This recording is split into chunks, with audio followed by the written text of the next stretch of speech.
wants to make sure that any manifesto we come out, it will certainly be a summary of all the tours, but certainly it will capture all the very, very salient aspects of it. Indeed, you know that in the other places he has had a situation where we've had our council, our colleague Beatrice Anna, who has actually become like a secretary and taking all the sentiments that are expressed at the various centers and various meetings that we've had. So certainly these are all issues that will be tabled for discussion at the wider manifesto committee meeting. And yes, you know, the manifestos normally will look at the economy, they'll look at, you know, infrastructure, they'll look at health, they'll look at education as key pillars of the manifesto. But in terms of under these key pillars, there will also be various ways in which the aspects will be inputted. So yes, we'll have these conversations going on, but certainly you cannot also decouple the politics from the conversation so far. So there's a very heavy aspect of politics where we've had our members of parliament joining us at the various regions. We've had them speaking to the crowds at the various regions. We've had them responding to some of the issues that are raised. Indeed, we've had the party chairman himself, and of course the general secretary who was with us on this leg of the trip. So it is actually a wider conversation taking place in and around the country. But there are certainly many considerations that go into it. And of course, remember that there will also be another mop-up in the beginning or the run-up to the campaign itself.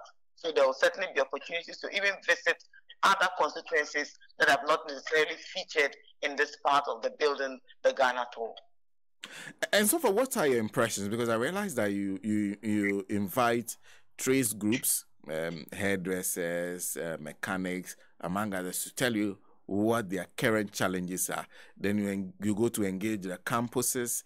In fact, you've done some where you are not necessarily, but you're meeting groups like labor, among others, which is all part of these engagements. What are your impressions about the manner in which they are engaging with you? Are they engaging as honestly and frankly as you expect? Oh my goodness.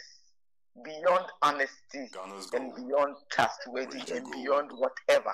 You know, I don't even know what words to use. Look, it is in some cases even almost sounding very confrontational. And I remember, for example, that in the Ashanti region in particular, at the Kwame Nkrumah University of Science and Technology at the auditorium, I remember the very first speaker, you know, he spoke for like almost 35 to 40 minutes.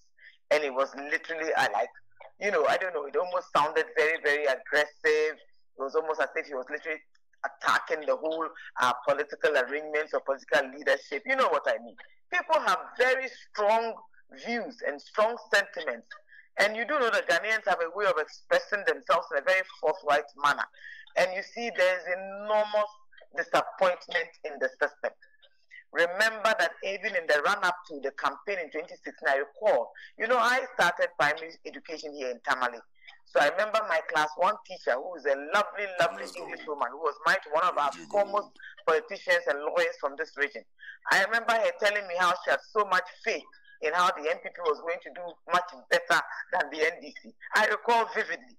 I remember many of our schoolmates and classmates who were actually thrown right in the middle between the NDC and John Dramani Mahama, and of course the NPP, because Dr. Baumia had now been selected as running mate. Today, when I meet all of these people, I get amused and surprised at the things that they have to say and how they say them. I remember my colleague telling me that, oh, he has no doubt that Baumia will tar all the streets of Tamale, specifically the road even leading to our old school.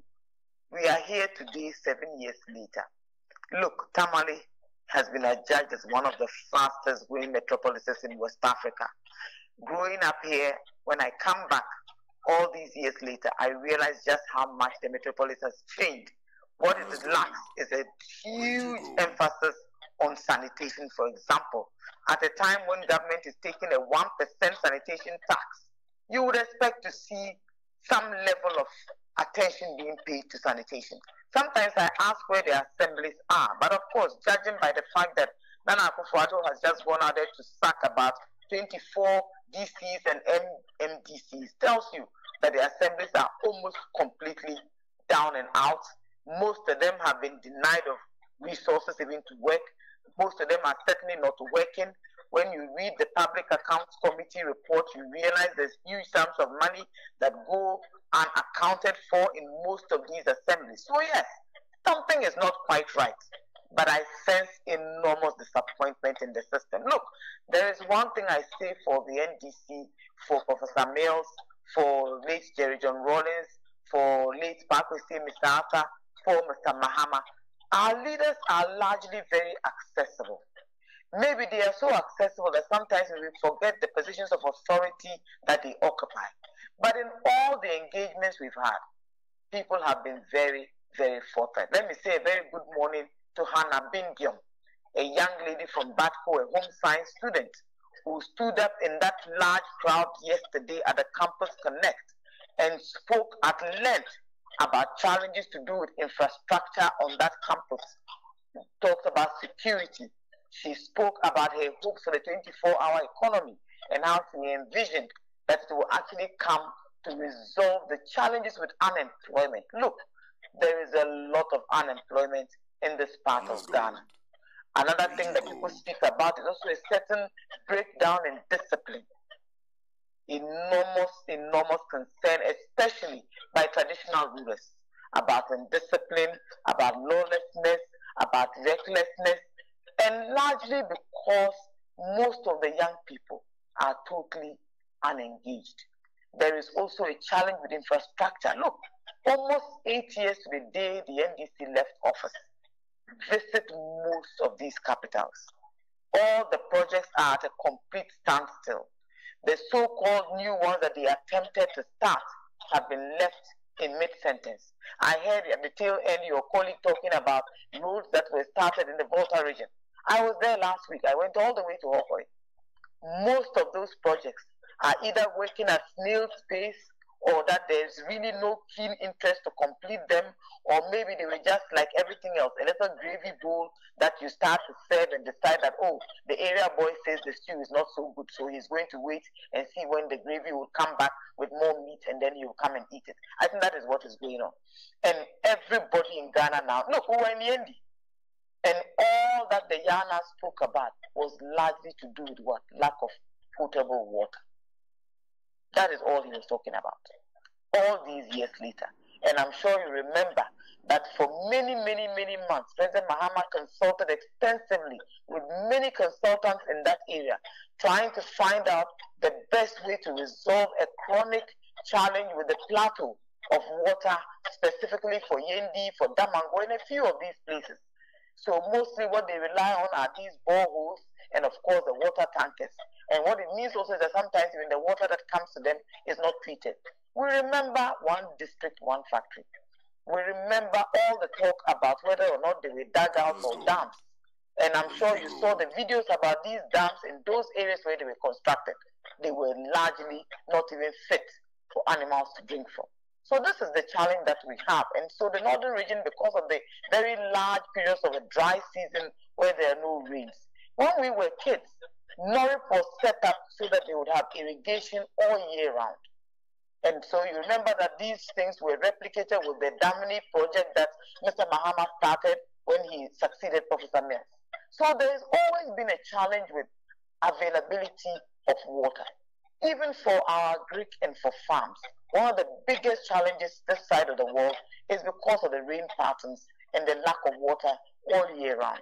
So irrigable farms are what we need, and what we need to support these irrigable farms is to develop more dams so that you have water all year round. What it means is that you can collect the water, you can support it, and use it when you need it. Look, my brother, you know, there are many challenges.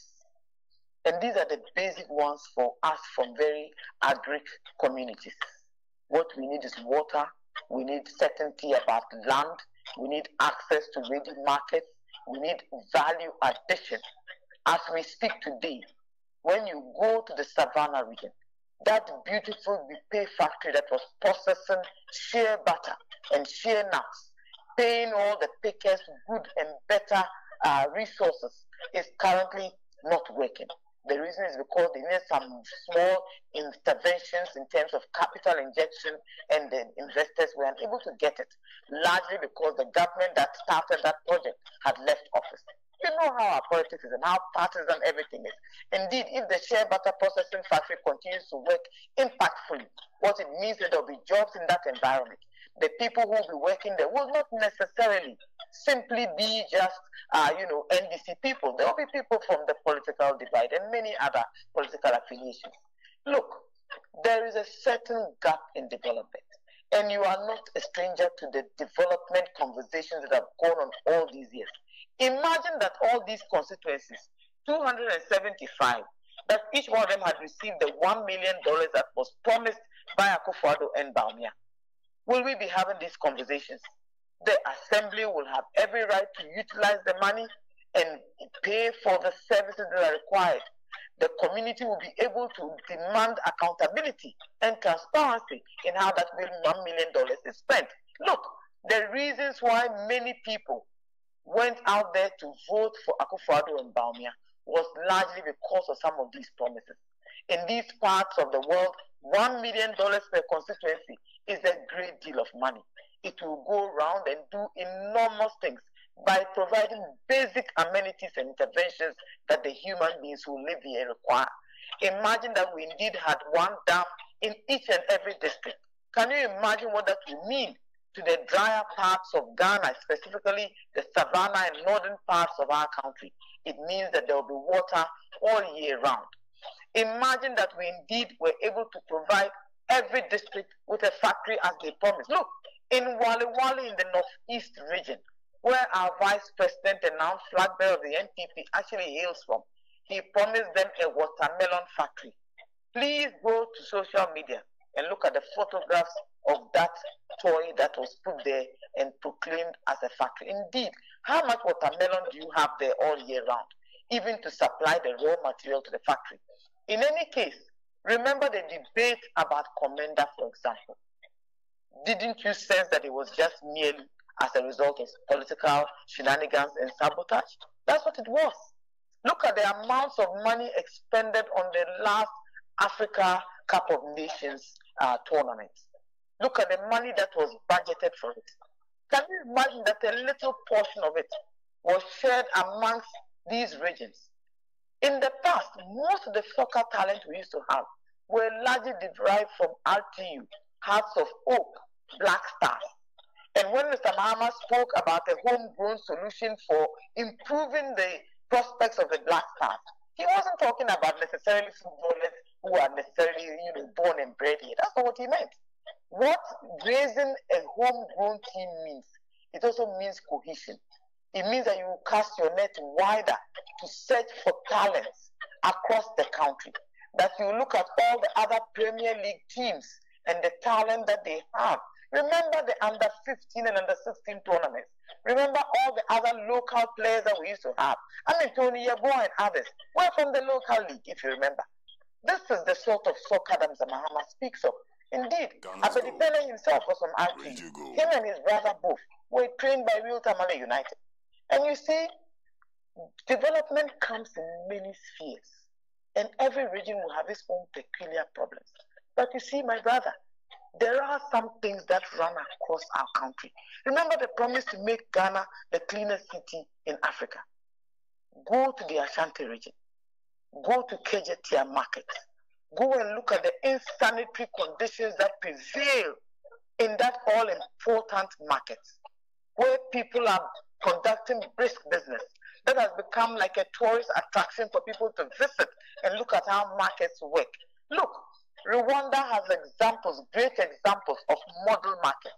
The same goes for Uganda. That was the plan that Mr. Mahama and Professor Mills imagined for Ghana. So the central region got one, the Ashanti region got one, the former Bono Ahafo regions got one, and the prospects were for each of our regional capitals to receive an uplift in terms of market infrastructure. Markets are now very modern places. Go to the Billingsgate market in the United Kingdom. It's the largest fish market. You can buy fish for export, fish for home, and name it. Huge place. And everybody is doing brisk business. Same can be done for Jamestown. And I'm sure you recall that there were feasibility reports even to make Jamestown a fishing hub. All of these plans were toppled because Our opponents promised bread and butter, promised the very best, promised to have better men, promised to have a solid team, promised that they had every solution to each and every problem that every Ghanaian complained about. One thing they forgot, that you also needed what? The wherewithal. You needed the sincerity. You needed the honesty. And above all, you needed to also stop the stealing so you can invest these monies in the places that matter the most. You know, what they have done is to whitewash most of the projects they spoke about. Most of them are white elephants, as huge as the government in Jubilee House itself. Look at the amount of money that goes into funding office of government machinery. It also goes to feeding this large perception of corruption in this administration. If Mr. Mahama can hold corruption at bay, if he can return the fight on corruption as he did when he was in office, look at the example that Professor Mills set about his abhorrence for corruption and all acts of corruption. Look at the swift decisions that were made regarding matters of graft that actually touched on the NDC administration when they were in office. Look at how swiftly they were dealt with. Today we have His Excellency Nana Addo Dankwa Akufo-Addo, who literally is a clearing agent. His speech is as sweet and as soft as his action.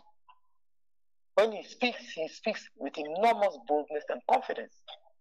Take the speech apart and there's nothing. I asked a student yesterday, when was the last time you heard all the bravado about a Ghana beyond aid? When was the last time you heard about using the ANAS principle? When was the last time you even heard the president speak even about corruption? Literally, Ghana Integrity Initiative has called Mr. Akufo-Addo and Dr. Mahmoud Bawumia zero, zilch, in any attempt to fight corruption. I saw them using examples of Mr. Martin Amidu's spats with the then NDC administration as a yardstick for the levels of corruption that were in the NDC. My brother, you are here in Ghana. How did Mr. Martin Amidu exit office as the first special prosecutor? He described Mr. Akufo-Addo as the mother serpent of corruption. He described the government as one that is largely being run by a cabal of family and friends, and that was largely why there was so much corruption in that administration, and that he was so afraid for Ghana that he could no longer serve as a citizen vigilante in the capacity of Ghana's first special prosecutor, and then he left. What happened to the second one who was put into office? Look at his frustration. My brother, in the annals of our history, when have you had any errand boys in government whose life and lavishness has been the talk of the whole town? The levels of corruption never before seen. And all of the corruption of Akufo-Addo and Bawumia is literally summarized in the one act that was exposed in the home of Madame Cecilia Dapaah. How has that story ended? Can you imagine that this Cecilia Dapaah issue happened under an NDC administration? In fact, with the NDC, even in our own backyard, the criticism will start from there. And then it will catch the wider good in the wider public. Look, we must start to give the NDC enormous credit for their contributions to Ghana's development. Are you getting that on your tours? Are you getting people who are speaking about what you did while you're in office? Or are you getting a sense that this government's failure is also to a large extent robbing of everybody who identifies as a politician? Let me try to answer this without any fear of contradiction. Do you know the invaluable contribution of the chief's compounds that we rarely discuss or mention in our very rural communities? Go to Asenkregua, far away from all of us, and look at the enormous contribution of the chief's compound there to the community. It is only when you visit rural communities that you realize the invaluable contribution of these very, very, very unique interventions in our communities and to the people who live there. In the areas where there's very little or no transportation, where there are no access to larger hospital facilities, where there are no immediate ambulances to convey people, we were told boldly that every district will receive an ambulance. Cross-check on whether that is the case as we speak today. Even when was the last time you even heard, since the ambulance service was bashed, about demanding that patients needing emergency evacuation pay for fuel before they get that attention? Have you heard anything from the ambulance service? Where is all the public relations? Yesterday, I watched a communications director of the Ghana Water Company Limited talking about the threats to the lives of their workers by people who are engaged in galamsey. Are you then surprised that Mr. Dr. Frimpong Boateng told us that galamsey was largely being undertaken by operatives in the Jubilee House? The paper that he released was commissioned by Nana Addo Dankwa Akufo-Addo. How did he handle the paper when it leaked? How was Frimpong Boateng, the man who he himself commissioned to chair that committee, treated in the aftermath, even by other appointees and the president himself? He didn't receive a love letter like Madame Sedapa received. He didn't receive a beautiful send-off like Madame Sedapa received. He didn't even receive any mention like Madame Sedapa did.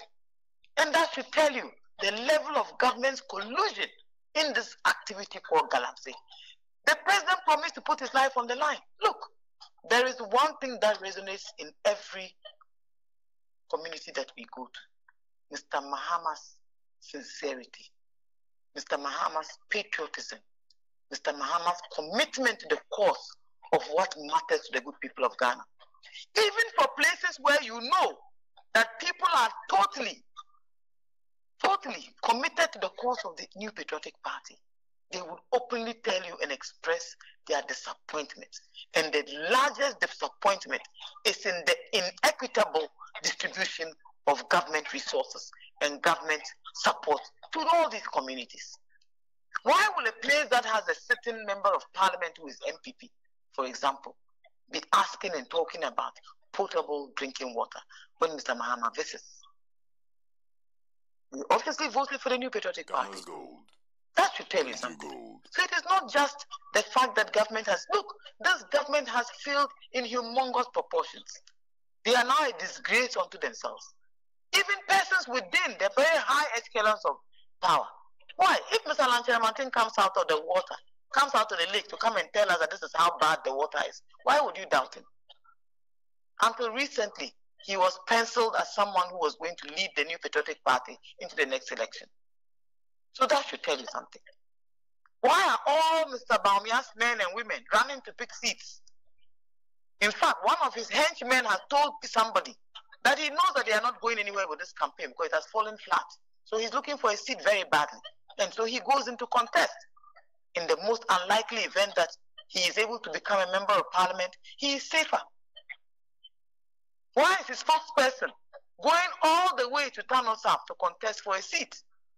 He is supposed to be helping his boss to win his bid to lead the country. That should tell you something. You see, I am a maritime person, I'm a shipping person. So when they tell you that the holds are not holding, that the boulders are wide open, that the ship is leaking on all sides, what it means is that there must be a general average act, because it means that the vessel is in trouble. It means that it cannot make it safe to the shore. It means that it cannot continue to float as you expect. So this ship that we have in Jubilee House, with all that they have stolen and amassed, irrespective, is currently sinking. And most of the few sensible people around them are jumping ship.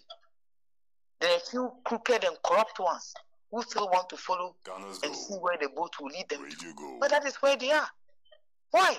On each promise, look at where look, at the time when they were bashing Mr. Mahama and Professor Mills as Professor Doolittle, the cedi to the dollar was how much? I had a mortgage, so I know very well what the exchange rates were. You understand? From 2.7 to about 3.1 when we were leaving office. At the time, not just Mr. Mahama or Mr. Setekwe, the World Bank and IMF had all posited that with the oil reserves that were coming in, Ghana's economy was going to grow by 8% in 2017. Today, the people in government who claim to be better managers, smarter than everybody under the sun, with the very best finance minister the world has ever seen, they are celebrating a growth of 3.5. Even that one is not evident in our pockets. The growth is not felt in our livelihoods. Ghana's poor have gotten poorer, and this is a world index. Ghana's record on corruption has gotten worse. This is a peer review mechanism. The level of stealing and corruption that has gone unchecked has gotten worse. How many ministers and appointees of government have you heard who have gone to contest for various seats in this last primary held by the New Patriotic Party? Look at the quantums of money. How much do they earn? I watched the discussion on Parliament's committee and hearing on the matter of GRA, on SML, for example. And I heard that the retired man earns over 137,000 Ghana cedis. Why will he not be doling out all these monies to an intermediary?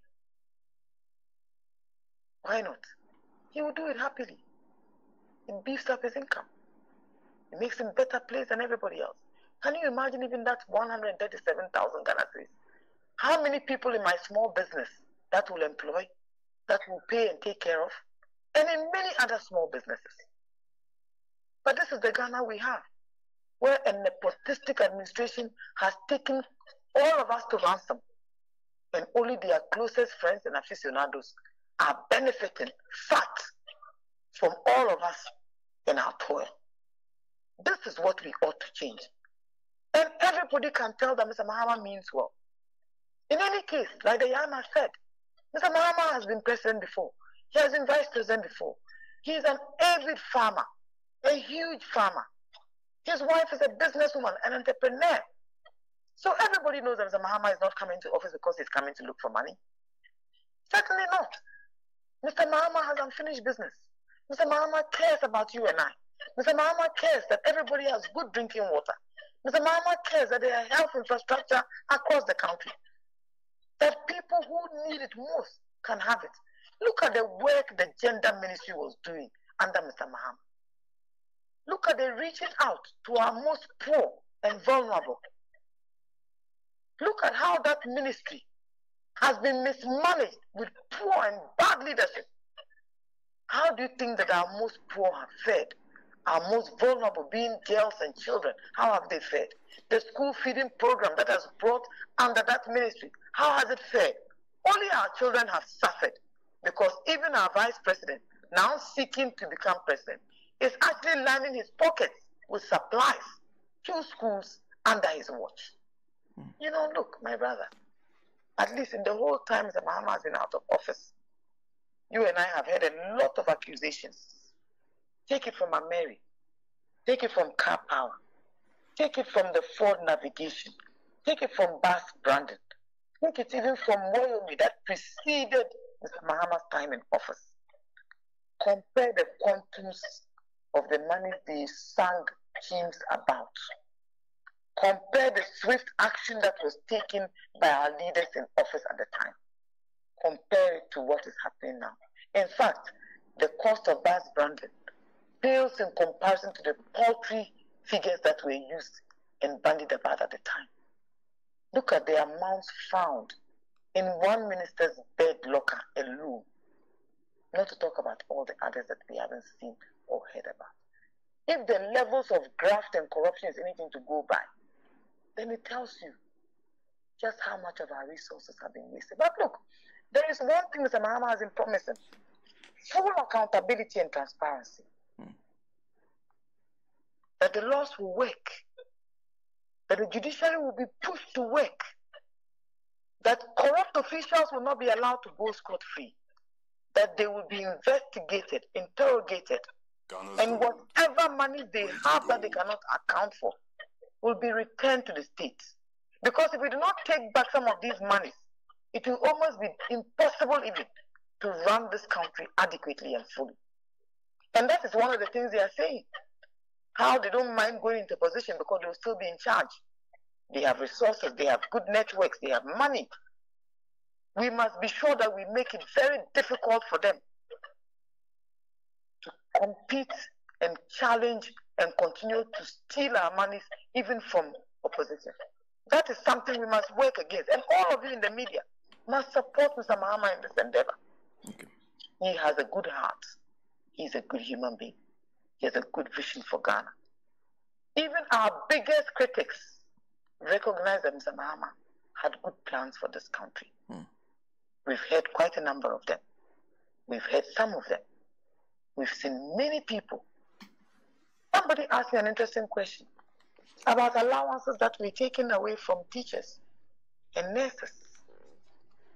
So I asked a nurse yesterday, have your allowances that you were promised, have they been paid? She said, Madam, I finished nursing school in 2018. I have not even received my postings. I have cried and I've stopped crying.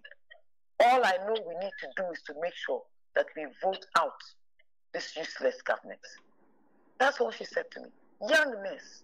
You know, one thing I do very well when I go on these trips, I engage with all sorts of people.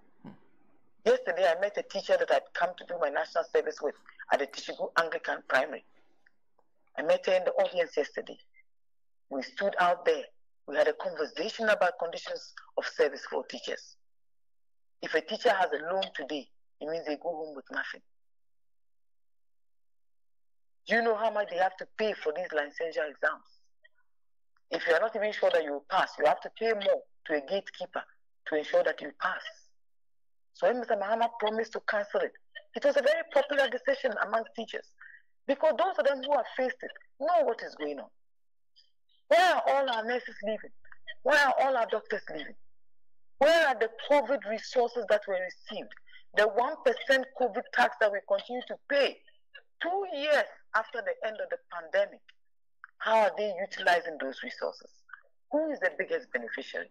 I haven't seen Kolebu receive anything in terms of a facelift. The refurbishment that was promised, I'm still waiting. I haven't seen the Afari Hospital in the Ashanti region completed. We are still waiting. I haven't seen the Sunyani teaching hospital that they went and upgraded recently. Not one infrastructure has been added. We went there, I saw it with my 2 eyes. I've come to the Tamari Teaching Hospital. What we know from the Ghana Medical Association in particular is that students from all the medical sciences are now looking for hospital facilities even for their clinicals. It is now a huge challenge. It has never happened before. Look at the conversations around the University of Ghana Medical Center, my brother. Go and see the lives that it is saving. Certainly, we do have a lot to talk about. So please, if you do come to town and you have time, let me know so that we can have one of our one-on-ones here in the studios of Radio Gold. But in the meantime, there's something you said that, for the sake of emphasis, you said under a John Mahama government, there will be accountability. You put the judiciary to work. Because a lot of people are asking questions about whether or not the former president will have what it takes to hold these people accountable. My brother, if anybody has suffered both in government and out of government, that individual must be NDC. That is a fact. Look at every effort and attempt that was made to smear Mr. Mahama. You remember Mr. Akufo-Addo even telling us that his wife, unlike somebody's wife, will not be distributing contracts. Why on earth would Mrs. Lordina Mahama be distributing contracts? Have you heard him offer or render an apology? The answer is no. We heard even a spouse that thanks to our votes has become second lady, who told us that her husband was a whiz kid and was coming to resolve all the challenges with Ghana's economy. Today, that gentleman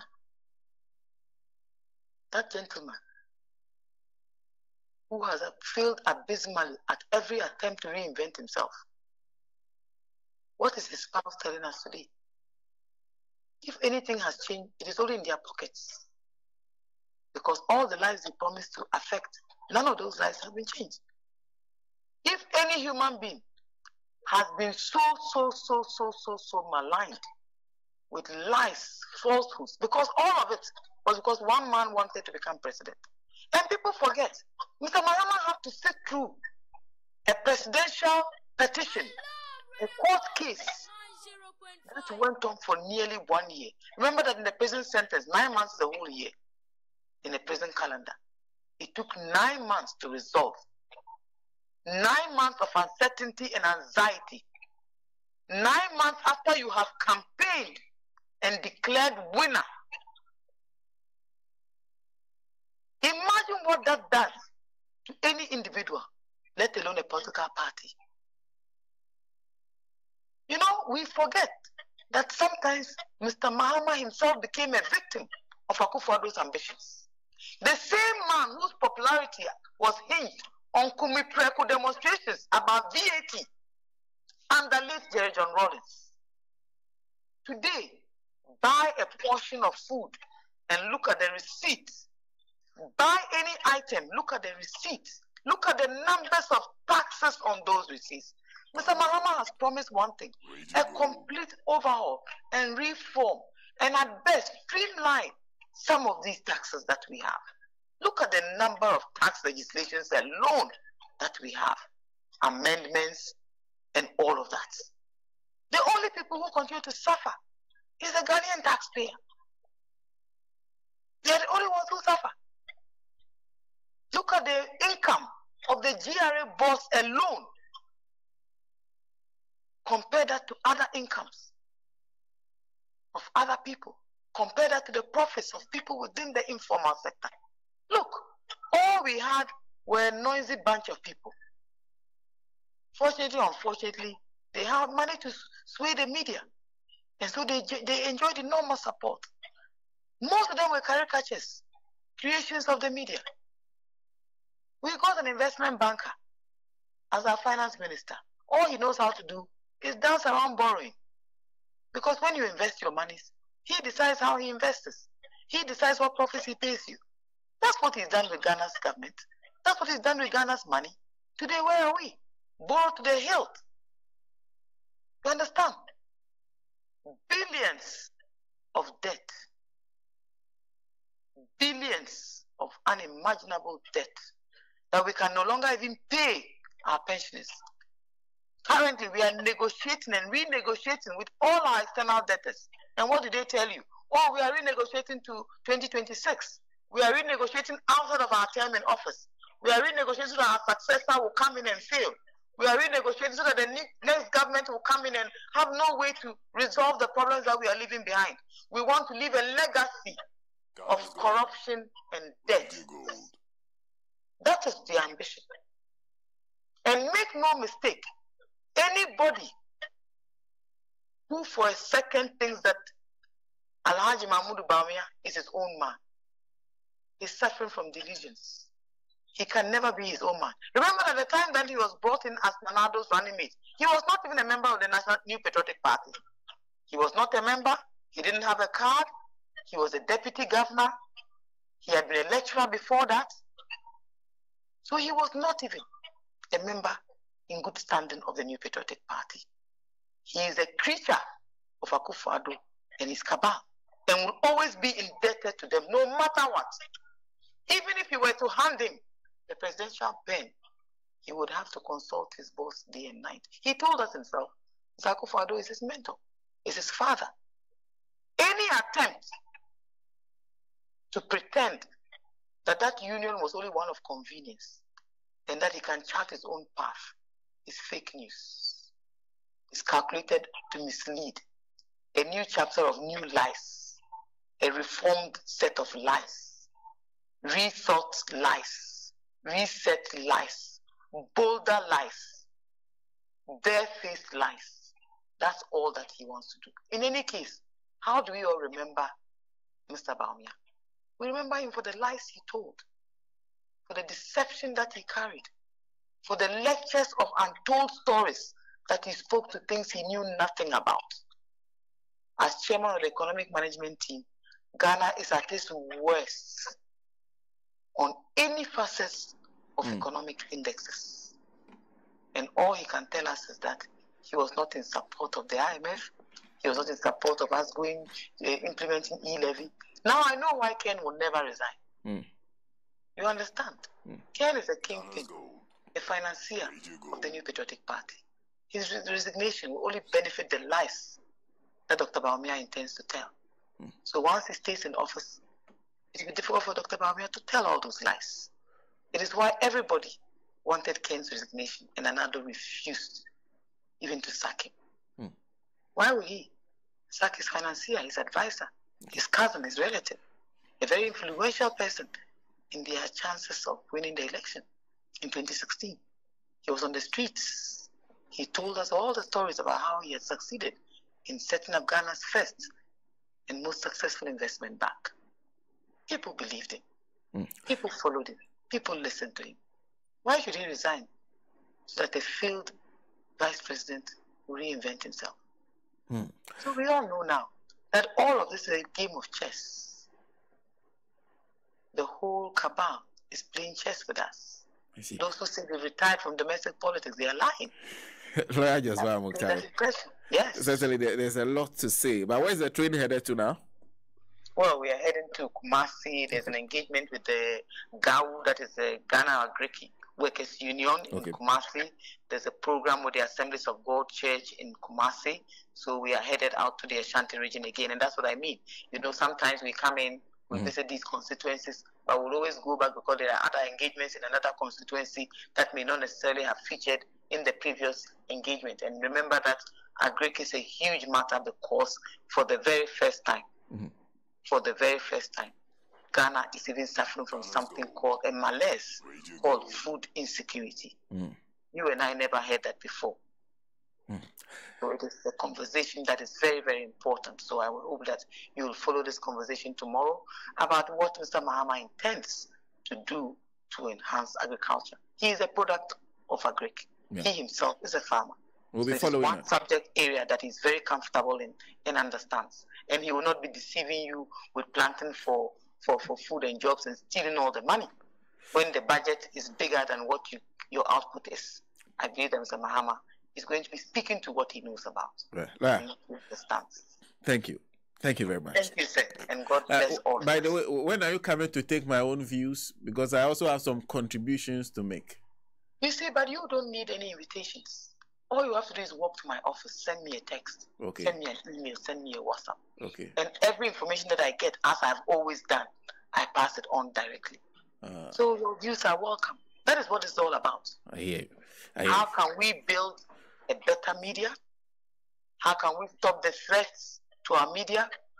How can we get even the hostile media to fall in love with us and believe that we are the better option for this country? You can teach us. Thank you. Thank you for speaking. I wish you all the best. Lawyer Joyce Bawa Mogtari is aide to former President John Dramani Mahama speaking to us this morning. Well, first. Obama home. Mamino Okasapa and